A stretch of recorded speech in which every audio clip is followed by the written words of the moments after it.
Hello, Year 4. Welcome to another class text video that we're going to be reading today. And we were looking at rotten Roman food yesterday. We're now moving on into more things that they would have eaten at feasts and at banquets. So let's start. Why not invite your friends to a Roman banquet, or even better, invite your enemies? First, get your slaves to lay the table with napkins for each guest, a spoon and a knife. No forks, you will notice.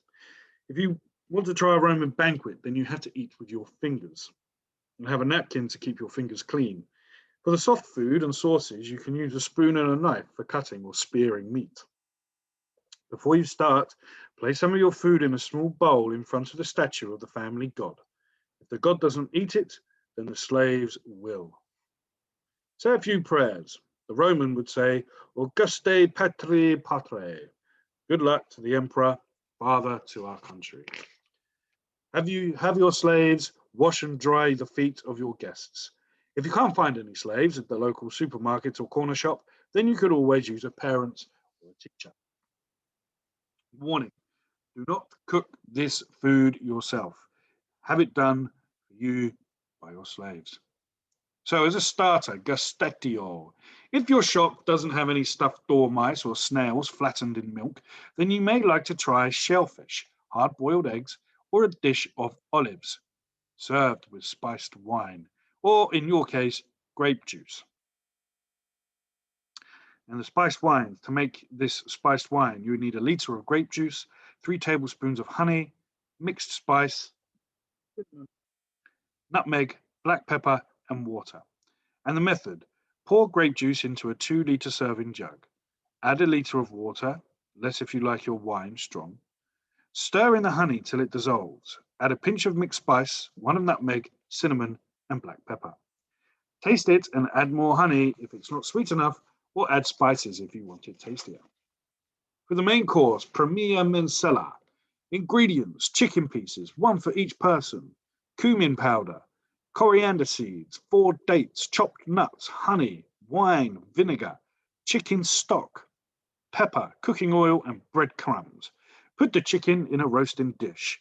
Brush them with cooking oil, sprinkle them with pepper, and cover the dish with cooking foil. Roast the pieces at 350 degrees Fahrenheit, that's 180 degrees Celsius, or gas mark 4 for half an hour. While the chicken is roasting, put the other ingredients into a pan and simmer for 20 minutes to make a Nadimian sauce. When the chicken pieces are ready, put them on a serving dish and pour over the sauce. Serve the chicken with vegetables. Cabbages and beans are very Roman. And then for the sweet course, which is called the secundae mensae. Ingredients, we need some dates, walnuts, honey, salt, and black pepper. Peel the dates and take out the stones. Replace each stone with half a walnut and sprinkle each date lightly with salt. Melt the honey in a pan and gently cook the dates in honey. After cooking for 5 minutes, take out the dates and arrange on a serving dish. Spoon more honey over the hot dates and sprinkle on a little black pepper and serve. Sounds very tasty, very nice. Now, finish off with fruits and nuts and grape juice wine.